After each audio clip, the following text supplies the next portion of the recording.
राधे राधे। आज मैं आपको भाई व्रत की कहानी सुना रही हूँ। भाई व्रत को वीर पुली भी कहा जाता है। यह व्रत रक्षाबंधन से पहले पड़ने वाले रविवार को किया जाता है। इस व्रत में बहनें अपने भाई की लंबी उम्र व उसके जीवन में तरक्की की मंगल कामना के लिए यह व्रत करती हैं। इस व्रत में पीहर से आए हुए पैसों से भोजन बनाया जाता है और उसी से व्रत खोला जाता है, या फिर पीहर में जाकर ही यह व्रत खोला जाता है। अब मैं आपको इसकी कथा सुना रही हूँ। एक बहन और उसके 7 भाई रहते थे। जब तक उनके माता पिता जिंदा थे तब तक तो माँ बाप समय समय पर बहन के यहाँ पर यानी कि उनकी बेटी के यहाँ पर वह व्रत पहुँचा दिया करते थे।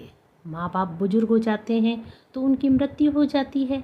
उसके बाद रक्षाबंधन से पहले पड़ने वाले भाई व्रत पर बहन अपने 7 भाइयों के लिए व्रत रखती है, पर 7 में से एक भी भाई को भी या भाभीियों को भी व्रत पहुँचाने की याद नहीं आती।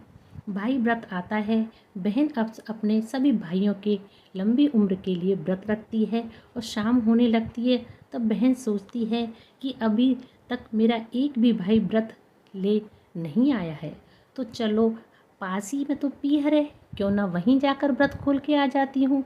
ऐसा सोचकर बहन अपने बच्चों को साथ में लेकर भाइयों के यहाँ पहुँच जाती है। जो 6 भाई थे बड़े, उनकी स्थिति बहुत अच्छी थी, धन धान्य से परिपूर्ण थी। जो सबसे छोटा वाला भाई था वो बहुत गरीब था। तो सबसे पहले बड़े वाले भाई के यहाँ पर बहन जाती है और उनकी भाभी से कहती है, भाभी भाभी आज भाई व्रत है, आप लोगों ने तो व्रत पहुँचाया नहीं, इसलिए मैं व्रत खोलने आ गई। यह सुनकर भाभी कहती है, अरे दीदी मैं तो भूल ही गई, मुझे तो पता ही नहीं है, आपके भैया तो बाहर गए हुए हैं और सामान भी नहीं है, तो मैं भोजन कैसे बनाऊं। ऐसे करके वह बहाना लगा देती है। तब बहन कहती है कि कोई बात नहीं भाभी, मैं दूसरी भाभी के यहाँ चली जाती हूँ। जब वो दूसरी भाभी के यहाँ पहुँचती है तो दूसरी भाभी से कहती है कि भाभी भाभी आज मेरे भाई व्रत है और मैं व्रत खोलने आई हूँ, आप लोगों ने मेरा व्रत नहीं पहुँचाया।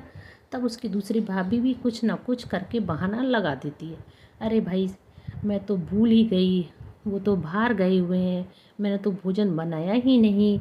ऐसे करके एक एक करके 6 भाभियाँ किसी न किसी बहाने से बहन के लिए भोजन नहीं बनाती और उससे मना कर देती हैं।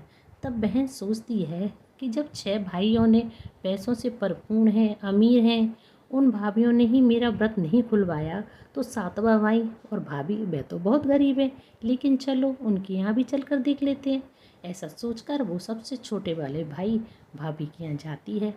जैसे ही वो जाती है और कहती है कि भाभी भाभी आज मेरा भाई व्रत है, तो भाभी कहती है, अरे दीदी आओ बैठो, मैं तो भूल ही गई थी, मुझे तो पता ही नहीं, आप थोड़ी सी देर बैठो, मैं अभी भोजन बनाती हूँ। ऐसा कहकर वो अपनी दीदी को आसन पर बिठाती हैं, जल्दी से चूल्हे को गोबर से लीपती है और यहाँ जो सामग्री रहती है उसे बड़े प्यार से भोजन बनाकर अपने भाई व्रत का खुलवाती है। उसके बाद कहती है कि दीदी मेरे पास ज़्यादा आपको देने के लिए कुछ भी नहीं है, लेकिन मैं ये थाली भरकर गेहूँ लाई हूँ, आप इनको अपने साथ ले जाइए। तब बहन उनको बहुत आशीर्वाद देती है और वह गेहूँ ले जाकर चली जाती है। रास्ते में छोटे भाई का खेत पड़ता है। तब वह देखती है, अरे मेरे छोटे भाई का खेत तो सूखा ही पड़ा है, इसमें तो कोई फसल भी नहीं है। तब वह उन गेहूँ को उस छोटे भाई के खेत में फेंकती हुई कहती है, हे भगवान, जैसे मेरे छोटे भाई और भाभी ने मेरा व्रत खुलवाया वैसे ही आप उस पर कृपा करना, उनका घर अन्न धन से भंडार भर जाए, उसके खूब अच्छी फसल हो। और ऐसा आशीर्वाद देते हुए उन गेहूँ को उसके खेत में फेंक देती है और वहाँ से चली जाती है। थोड़े ही समय बाद छोटे भाई के घर में बहुत अच्छी फसल होती है। उसके खेत फसलों से लहला जाते हैं। जो बड़े भाई थे उनकी फसलें अपने आप ही सूख जाती हैं। यह सब देखकर सारे छोटे भाई के पास आते हैं और कहते हैं कि भाई तूने ऐसा क्या किया है कि तेरे खेत हरे भरे हो गए, उनमें इतनी अच्छी फसलें हो रही हैं। तो छोटा भाई कहता है, भैया मैंने तो कुछ भी नहीं किया और मुझे कुछ ऐसा आता भी नहीं है। तब तो छोटे भाई के यहाँ से चले जाते हैं। तब उनकी पत्नियाँ कहती हैं, यह सब करा धरा आपकी बहन का है, आपकी बहन ही आई थी भाई व्रत पर, हमने उसका व्रत नहीं खुलवाया इसलिए वो जादू टोना कर गई। सबसे छोटे वाले भाई ने उसका व्रत खुलवा दिया तो उसके खेत लहला रहे हैं और अपनी फसलें सूख गई, तो उसी ने जादू टोना किया है, आप जाओ और उसको मार के आओ।